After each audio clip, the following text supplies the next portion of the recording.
Hey everybody, welcome to the GMG review. It's part one of Warhammer The Old World Forces of Fantasy, a wonderful nostalgic throwback, much in the vein of the Armies of the Lord of the Rings or Middle-earth strategy battle game army books. This is a compilation of all the good guy armies who are going to be available in this new game. It's only featuring 5 armies, as during this time period, the armies like the Lizardmen weren't necessarily super active and aren't super part of the story of the conflict that's being sort of described in this period and by this design team. So what do we have here? We have 5 armies. We have the Dwarves, the Empire of Men, the Kingdom of Bretonnia, the Wood Elves, and the High Elves. Now, most of what's here are model kits that are currently out of production in the Age of Sigmar and are, I guess, more sort of like steeped in the old world itself. And what I'll be doing today is breaking these down one at a time in 5 separate videos, including the additional Arcane Journal Kingdom of Bretonnia unit entries and Armies of Infamy. So we're going to dive in with army number 1 today, and this is going to be an overview. Obviously, we're not just going to go line by line or model by model. What we're trying to do here is for existing Warhammer Fantasy Battle players, give you kind of a greatest hits of what's going on in these books and what you could expect, especially basing-wise, to adapt either movement trays for your existing Warhammer Fantasy Battle army to try this game out, or if you're going to try and collect some of the older models that are currently out of production, then you'll be able to make informed decisions and hopefully get your collection going. Now, the only army that's available today, obviously the day of pre-order, is going to be the Kingdom of Bretonnia, but the range is available today to check out and pre-order. I don't know how long it'll be available because obviously these things sell out fast. But if you have access to dwarf miniatures from the original dwarf line, the Empire of Man, the Wood Elves, or the High Elves, you'll also be able to make armies for those out of this book. Now, the Wood Elf stuff also includes lots of the Sylvaneth miniatures for the Dryads and the bigger sort of like Kurnoth Hunters and monstery stuff. So there is a bit of availability there for models that are currently in production. And if you can get your hands on any of the state troops for the Cities of Sigmar, some of the stuff that was available for the Empire will be available as well. All right, first army on the roster, as promised, is the Dwarves. This is my jam. I've always had a dwarf army. The Dwarves were my first and I guess like oldest Warhammer Fantasy Battle army. I still have my dwarf army, but I'm gonna try and collect new ones and paint up some older models, or at least do a allied contingent for the first army I'm gonna work on, which is gonna be the Empire. Now, there are no prerequisites to a dwarf army, and lots of the original sort of like classic rules for dwarves apply. The standard basing for everything in this army is 25 by 25. The only things that are slightly different are the Oathstone now has a an actual like basing footprint of 50 by 50 to go with it, and your War Machines and your Gyrocopters will have a standard base set of 50 by 75 or 50 by 50 for the longer things. So flame cannons are 50 by 75, as are grudge throwers. Bolt throwers, cannons, and organ guns are all on 50 by 50. Gyrocopters and bombers, which were on 40s before, are on 50s now. And that's basically it as far as basing goes. If you're an infantry model, a 25 by 25 millimeter base is going to be perfect for you, and nothing else is on any kind of weird non-standard sizes. Special rules for the army list is Death Blow. If someone with Death Blow rule dies, you take a Strength 3 hit with an AP of -1. It's typically done on Slayers. Dwarf Crafted, it's the handgun rule. If something has Dwarf Crafted, you are ignoring the -1 hit for standing and shooting. This is typically a Dwarf handgun thing. Gromroll Armor now rerolls 1s to save, natural rolls of 1. Gromroll Weapons have an additional armor-piercing characteristic of -1. And then Resolute models with a special rule are -1 of the results to flee and pursue. And Rune Lore, when you make a Wizardly Dispel, if you are a Runesmith or Rune Lord, an Anvil of Doom is a level 3 wizard, a Rune Lord is a level 2, and a Runesmith is a level 1 when you attempt to dispel things. Now, composition-wise, it's standard composition rules. So 50% can be spent on characters, core is 25 at minimum, specials up to 50. Rares up to 25. You can take 20% on mercenaries, and your allied contingents can be any Dwarf Mountain Holds Army of Infamy composition. Bit of a preview there on what might be in the future army or Arcane Journal for the dwarves. I would imagine, my bet is, because there's only 4 armies in the fantasy, the Ravening Hordes book for evil, but the Orc and Goblin army is very easy to divide into goblins and orcs. When they do this again, because I'm assuming for the next 4 years we're going to see paired up army boxes like the Bretonnians and the Tomb Kings, I would bet that the Dwarves and the Goblins get paired up and they do a Goblin box and a Dwarf box to re-release these miniatures.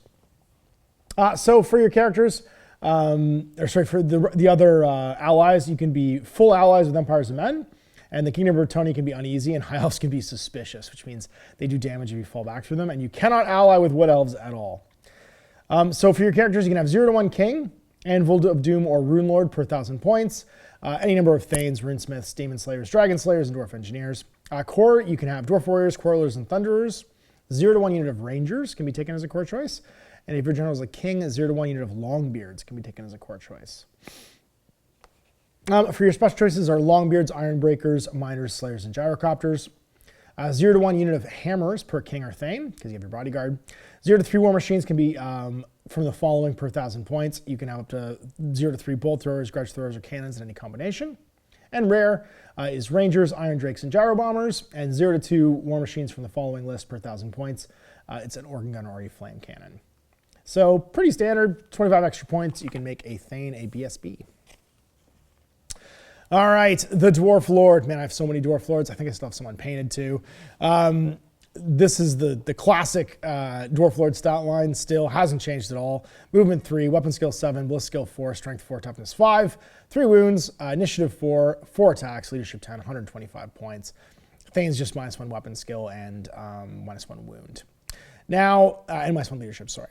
Now, they've got Hand Weapon and Full Plate, meaning they have a 4+ save. One of the things you might have noticed is they do not have the ability to not be march blocked. That was kind of a standard thing in Dwarf armies. What they've replaced it with is the ability to buy the Drilled Special Rule. The Drilled Special Rule is effectively the old Dwarf Special Rule where you can always march regardless of having a friend nearby. And they are still leadership like 9 and 10 across the board, meaning they pass their march blocking checks pretty fast. But if you want for an extra point, all of your units can have a Drilled Special Rule, with the exception of like a couple of weird units. But like Longbeards can, Warriors can, Quarrelers can. I think the Rangers can't. They're one of the few that cannot. But Hammers, I think, just come with it. Royal Guard, Shield Wall. No, they just buy it. They can buy Drilled. Iron Drakes, Ironbreakers can buy it. So what it effectively is a discount. By taking Drilled away from them as like a universal rule for the Dwarves, you don't have to pay as many points to have it baked into their stat line. Some units like Quarrelers or Thunderers are almost never going to use it. So they can just pass the leadership test if they need to, and you can save a point per model. I guess we combine an Oathstone. Of course, the Dwarf Lords also have Ancestral Grudge as a special rule. A model with this special rule has the Hatred Enemy Character special rule, meaning it hates all characters in the opposing army, because there's always got a reason to hate somebody. If this character joins a unit of Longbeards or Hammers, that unit also gains the special rule. And should this character leave the unit, then they lose the special rule, because he stops talking to him about it. You can buy 125 points of runes on a King and 75 on a Thane. Every Dwarf hero is magic resistance -1, or the Lord level ones are, and the Thane ones are. The character ones, rather, are -1. So you're -1 to cast against them or their unit if they join in. They hate Orcs and Goblins automatically. Dwarf Crafted and Gromroll Armor and Gromroll Weapons is just baked in. So all of his stuff is made from Gromroll. So he rerolls once to save. He's got additional AP in his weapon, and he can stand and shoot at any range without a -1 with his guns if he's got one. He's got Rallying Cry, Resolute, and Stubborn baked in as well. Although Stubborn is not passed on to a unit unless it already has it, so it means that the Hammers that he joins will have it too. If he has an Oathstone, it's basically his option for a mount. He gains +3 wounds, and he gets an additional 3 attacks in Initiative 2, Weapon Skill 5, and he goes on a 50/50 base. It's the only mount he can take, but it's neat. And he can also take Shield Bearers too if he wants. So the Oathstone's like a basic mount. Challenges issued by a character with an Oathstone can't be refused. In addition, a character with an Oathstone in any unit they've joined automatically pass any panic test they need to make, but can't fight to flee or as a charge reaction. And then Shield Bearers are your mount, where you get carried around by guys, and you go on a 50/50. A model with the Shield Bearers consists of not 1, but 4 models. The character and 3 loyal retainers, occupying a single base and acting as a single entity. To represent this, a Shield Bearer has a split profile. You get the Born, and that's the Born Aloft special rule. In all other respects, you're heavy infantry. Anvil of Doom, it's basically a war machine and also a character. The base size is NA, although I would have probably based mine just to keep it from chipping. The unit size is 1, and they get hand weapons, heavy armor, and shields. They have Ancestral Shield, which is a 5+ ward save against any wounds suffered for the Forge Father and the Anvil Guards. The weapons, armor, and talismanic runes can go up to 100 points for the character. And they've got all the standard character stuff, so Ancestral Shield, Ground Armor, Grumble Weapons, Hatrorks and Goblins. Venus Psychology, magic resistance -3 because the Anvil is like super hard to wound with magic because of all its defensive runes. It's Resolute, Rune Lore, Skirmisher, Strike the Runes, and Unbreakable. It can never move because it's a movable object. But you can strike the runes. The only way to get a wizard is to strike runes on the Anvil of Doom. You have the Rune of Oath and Steel. It's a 7+ or an 11+, and a range of 24 inches, an enchantment. It's a bound spell, and it's cast on a result of 7 or more. All the Anvil of Doom spells are power level 3 for casting. The target friendly unit may reroll any failed armor saves. If the bound spell is cast with 11 or more, they can reroll any failed armor saving rolls and improve their armor value by 1. This spell lasts until your next start of turn sub-phase. And then the Rune of Hearth and Home. It is a enchantment with a power or casting value of 7+. Range itself until the next start of turn sub-phase. All friendly dwarf units within 21 of the Anvil of Doom gain the Immune to Psychology rule. And then Rune of Haste and Urgency, 10+, range 24 inches. If the target friendly unit is not fleeing and has already moved during this movement phase, it may immediately move again. So you can double move. And then finally, the Rune of Wrath and Ruin. It's a magic missile on 9. Range 27, and it's 2d6 strength 4 hits with an AP of -2. So that's your wizard option. And then Runesmiths, they get Forge Fire. So if they join a unit, if this character joins a unit, it will gain Armor Bane 2 and Flaming Attacks. So if you roll a 6 to hit naturally, you get an additional -2 AP. And of course, it's Flaming. And you lose it, of course, if they leave the unit, you lose the special roll. And they can have up to 125 points for a Rune Lord of runes, and then 75 for a Runesmith. So just like normal, the dwarves don't have magic items. They get to make magic items. They get Armor Bane 1 baked in, Forge Fire, Ground Armor, Ground Weapons, Hate Orcs and Goblins, Magic Resistance to Resolute, Rune Lore, and Stubborn. And the Rune Lore is their ability to dispel spells. So they count as a level 3 wizard if they're a Anvil of Doom, 2 for a Rune Lord, like I said earlier, and 1 for a Runesmith. And then Slayers of Legend, you can have huge Slayers, Demon Slayers and Dragon Slayers. They got the same stat line they've always had. 25 by 25 mil bases. They can take up to 100 points of runes if they're Demon Slayer. Talismanic runes up to 25 because they're not supposed to be able to be defensive. And then a Dwarf Dragon Slayer can take 75 points of runes. Interestingly, the Dragon Slayer doesn't have he can only buy weapon runes. The Demon Slayer can buy weapon runes up to 100 points and then 25 points of talismanic runes. The Dragon Slayer can purchase 75 points of just weapon runes. And they all get Death Blow. Ground Weapons, Hate Orcs and Goblins, Immune to Psychology, Killing Blow, Loner, Magic Resistance -2, Resolute, Slayer of Demons, Unbreakable, and Vanguard. Slayer of Demons, when this character makes a to wound roll of 4+, it's always success, regardless of target's toughness. In addition, each unsaved wound by the character against enemy model with the Warp Spawn special rule, or his troop type is Behemoth, has multiple wounds D3. So Killing Blow and multiple wounds D3 against big things. And Slayer of Dragons always wins on 4. In addition, each unsaved wound inflicted by the character against an enemy model with the troop type of Behemoth has multiple wounds D3. Because he fights big things. Engineers, they have the Artillery Master special rule. Unless it's fleeing or engaged in combat. During the shooting phase, a friendly Quarreler or Thunderer or Dwarf War Machine unit within its command kit range can reroll any to hit rolls of natural 1 or reroll a single artillery dice. And then entrenchment. Before deployment, you may entrench a single non-character model whose troop type is War Machine for each character in your army with this special rule. An entrenched War Machine is considered to be behind partial cover and to be defending a low linear obstacle. Should the War Machine move for any reason, it's no longer entrenched. And then stand back, Chief. A character with this special rule cannot be targeted by enemy shooting or enemy spells while it's within 3 of a War Machine. So basically it gets the Loner special rule against War Machines. And then Dwarf Warriors, the core warrior stat line, again, unchanged after all these years, but -1 point in cost because you have to buy them drilled. They can also be bought the Veteran special rule, which is cool too. You can purchase standard runes up to a total of 50 points. And they got Close Order, Hatred Orcs and Goblins, Magic Resistance -1, Resolute, and Shield Wall. So it used to be you got 2 extra Dispel dice as dwarves. You started with 4 Dispel dice. Now you just get the Magic Resistance across the board. Take great weapons, take shields. One model can be a veteran. For every 0 to 1 unit per 1,000 points can be drilled veteran, and purchase standard runes up to 50 points. Your Longbeards, heavy infantry, 25 by 25, minimum unit of 5+. The standard veteran stat line, weapon skill 5, strength toughness 4, still leadership 9, still initiative 2. They can have great weapons and shields, and they can upgrade one to an elder, a standard bearer, musician, 50 points of magic runes for standards. And then the elder can buy 25 points worth of talismanic runes, or 25 points worth of weapon runes too. And then they can be drilled as well. They are venerable. Unless this unit's fleeing, friendly units within 6 can reroll any failed panic tests because they grumble at them. That used to be called Old Grumblers. I wish it was still called Old Grumblers. Quarrelers and Thunderers, they are your handguns or crossbowmen. They can also buy great weapons and shields. Any unit can have commands, and then a veteran can replace their crossbow or handgun with pistol and brace pistols. Again, cheaper because they're not drilled. They used to be significantly more expensive than 9 points or 10 points per model. But not being drilled anymore means that they don't, and they still have great leadership, so they don't really care. Rangers, this is your rare choice again. They're heavy infantry, which means they can fight in, they require 10 models. Actually, everything's heavy infantry. So everything requires 10 models to disrupt them as opposed to the normal 5, or unit strength rather, of 10.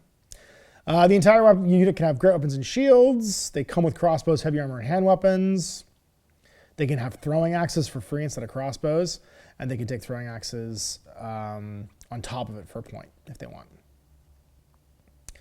Dwarf crafted, hate orcs and goblins, magic resistance -1, move through cover, open order, resolute scouts and skirmishers. So open order means they have a lower rank bonus, but they can move through cover anyway. Hammers, they've got the closer order, grommet weapon, hate orcs and goblins, resolute, royal guard, shield wall, stoic defenders, and stubborn. So shield wall lets them take a pushback instead of falling back in good order if they fail if they pass but fail with modifiers, a break test. And then Royal Guard, your unit can include 1 unit of hammers for every king or thane. Any model unit of hammers that's been joined by them can issue and accept challenges in the same way as a character. Should they leave, they lose this ability. And then Stoic Defenders, during a turn in which it was charged by the enemy, a model with this special rule gains +1 to its initiative and attacks. They become initiative 4 and 2 attacks each if they get charged. And they're great hammers. They are not great weapons. They're strength +2, -2 AP, armor bane 2. So they go to AP -4 if they get a 6 to hit. Magic attacks, and they require 2 hands, but not strike last, which is very cool. Ironbreakers, they've got full plate and shields, so a 3+ base save. And it's Grommel, so rerolling 1s to wound. They've also got Grommel weapons, the reroll 1s, they get the additional AP. Strength toughness 4 base, got that same veteran stat line. You can have full commands, a brace of Drake fire pistols, and a Drake gun for your champion. And then an Ironbeard can take a Cinder Blast Bomb, and they can also purchase weapon runes. They got runes of protection. So they have a 6+ ward save against any wounds suffered that were caused by a non-magical enemy attack. So they basically have the old shield parry. Brace of Drake fire pistols gives you armor bane 2, dwarf crafted, flaming attacks, multiple shots 2, and quick shot. And in combat, extra attacks +1, flaming attacks, and require 2 hands. And the Drake gun's an 18-inch range gun, armor bane 2, dwarf crafted, flaming attacks, and quick shot. Iron Drakes are the gunner version. As before, same core stat line for the Iron Warden. Actually, they reverse the core stat line. They have like a weapon skill 4, ballistic skill 4. So they trade a point of weapon skill for a point of ballistic skill instead. And then full command options can have a Trollhammer torpedo and Drake fire pistols. They have the runes of warding as well, but it's a 5+ ward save against wounds suffered by attack that causes flaming attacks. And the Cinder Blast Bombs have flaming attacks and quick shots. They can throw them if someone charges them. It's D6 +1 hits instead of the usual just 1, because it's a big like grenade. And the Trollhammer Torpedo is a 24-inch range, strength 8, -3 AP.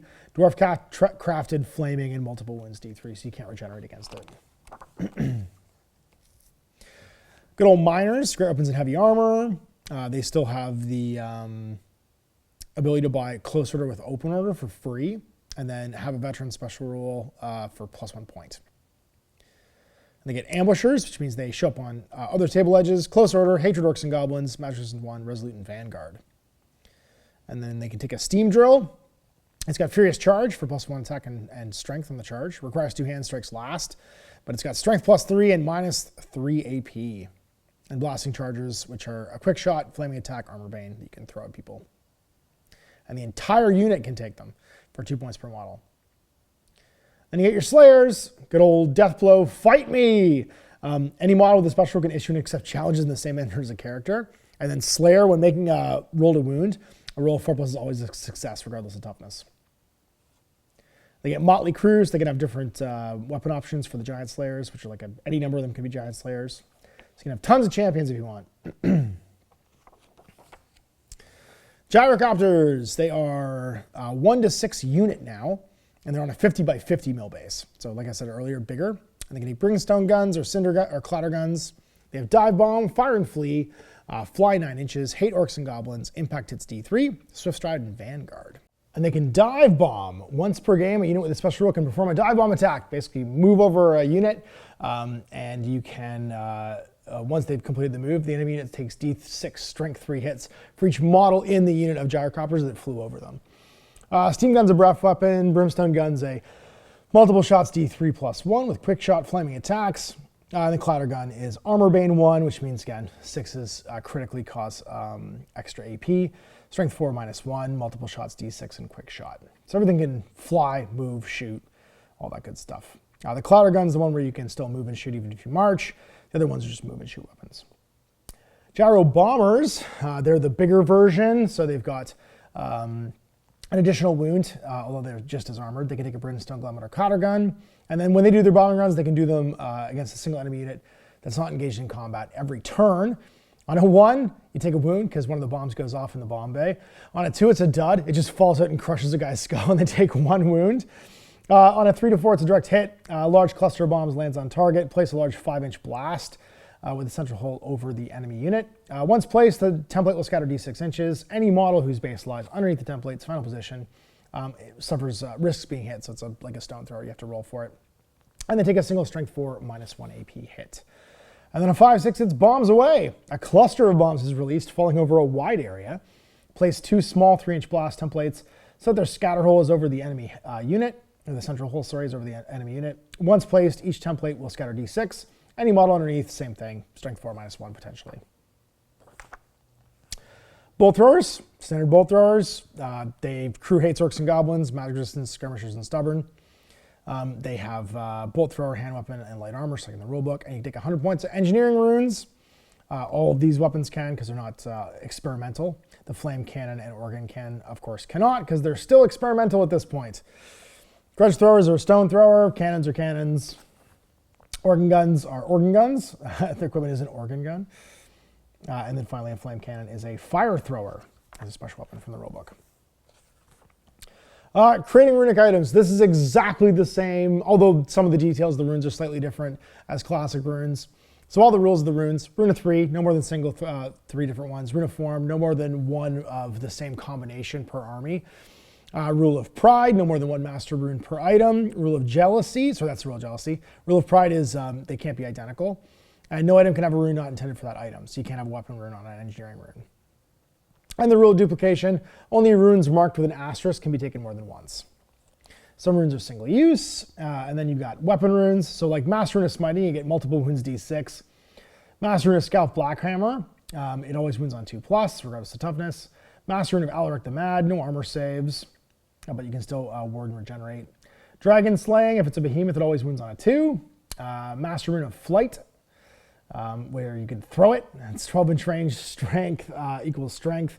Magic attacks, move and shoot, quick shot. Master Rune of Swiftness, you get a strike first special rule. It's your initiative 10. Master Rune of Breaking, any magic weapon carried by an enemy model that suffers 1 or more unsaved wounds is destroyed and can't be used for the rest of the game. Rune of Parrying, so you get -1 to hit. Enemy model with that directs their attacks against it can be -1 to hit. And then Rune of Banishment for 25 points. Enemy models with a warp spawn special rule cannot make ward saves against it. Rune of Fury, +1 attack for each Rune of Fury. And it's asterisk, you can take it more than once. Same with the Grudge Rune. For each Grudge Rune inscribed upon it, you may reroll a single hit roll of a natural 1 in the combat phase. Rune of Might, which is +1 strength, and you can take 3 of them. Cleaving, it's -1 AP. Striking, it's +1 weapon skill. Fire, you get flaming attacks. Rune of Speed, +1 to your initiative for each one, and they're 5 points each. Rune Armor, you can have Master Rune of the Adamant still, toughness 10. That's amazing. This rune cannot be combined with any other armor runes, but your toughness 10. Oh, it's so good. Master Rune of Gromrel, 2+ armor save, which can't be improved upon. Rune of Iron, +1 to your wounds. Rune of Fortitude, each Rune of Fortitude inscribed upon the armor has +1 to its toughness characteristic, to a maximum of 10. And you get up to 3. So for 90 points, you could be +3 toughness and be toughness 8, which is almost as good as being toughness 10, but it's still 90 points. Rune of Preservation for 25 points. Armor with the Rune of Preservation is immune to killing blow and multiple wounds. Rune of Shielding, you get a 6+ ward save, and for each one it's improved by 1, so 3 runes of shielding would give you a rune of 4+ ward. Rune of Stone, single use. For each rune of stone inscribed, you can reroll a single failed armor save roll, so no more +1 save from runes of stone.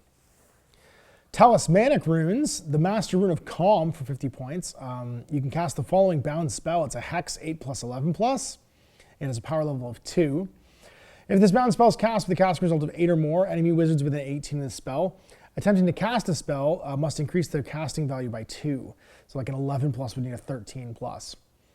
If this bound spell is cast and the casting result is 11 or more, enemy wizards within 36 have to increase the casting values by 2. Rune of Balance. It's a Master Rune, Anvil Rune of Doom and Dwarf Runesmiths only. Once per turn, the bearer of the Master Rune of Balance may use it when attempting a wizardly dispel. Roll an extra d6 and discard the lowest. Master Rune of Spite. Each time a bearer of the Master Rune of Spite loses a wound to an enemy attack during combat phase, they take a Strength 5 -2 AP hit. Rune of Spellbreaking for 25 points. It's basically a Dispel Scroll, but unlike the Dispel Scroll, if they do so, it is automatically dispelled with no Dispel roll required, and you can take up to 3 runes of Spellbreaking on something. So you still have Dispel Scrolls in the Dwarf Army, even though they don't have them in the regular game, or the regular common magic item list. Rune of Luck for 15 points, single use, get to make a reroll a hit wound or failed armor save roll. Rune of the Furnace, 3+ ward against wounds caused by flaming attacks. And Rune of Passage, the bearer of the Rune of Passage gains move through cover. Any unit joined also gains move through cover. And then Rune of Warding, single use, but each Rune of Warding gives the bearer a 2+ ward save against a single wound, and they are able to be taken more than once.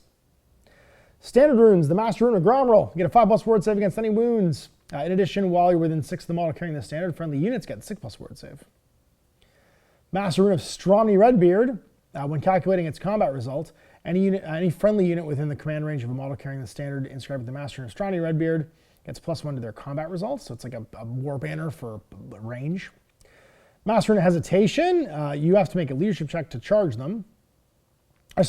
Enemy unit that charges the front arc of this unit carrying the standard, that was the old rule from the old edition, does not count as having charge for the purposes of choosing which weapon to use or using any special rules that they have.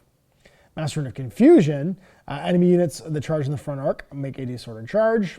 Rune of Fear, they cause fear. Rune of Battle, they get +1 to their combat results for each rune inscribed. Strolla's Rune, they get Vanguard. And then Rune of Courage, a unit carrying a standard with the Rune of Courage automatically passes Fear and Terror checks.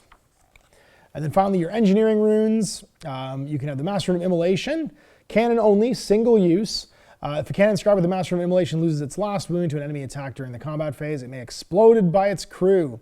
Every enemy unit in base contact with this model suffers d6 strength 5 hits with an AP of -2. The cannon is then removed from play as a casualty.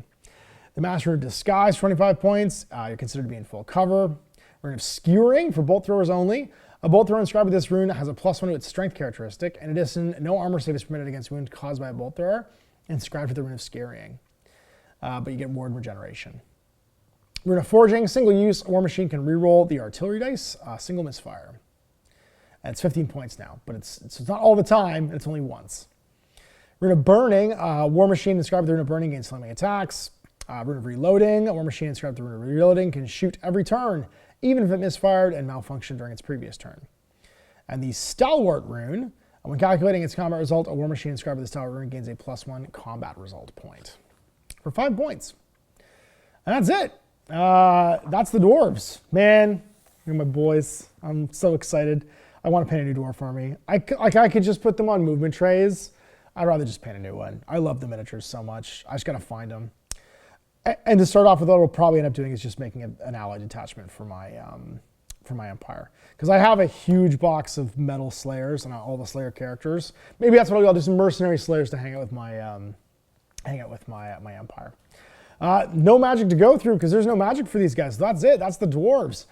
Next up is going to be the Empire of Man. So you can go up to the playlist and check that out. You can go into the cards, of course, and look through the different various armies that I've posted today as we go through the rest of Forces of Fantasy and Ravening Hordes and check out all the 9 armies that are going to be available for this game throughout its, I guess, initial edition. Maybe a second edition will add more. Who knows? So big thanks for watching. We'll see you for more of this today. Till then, I'm Ash. Have a good night.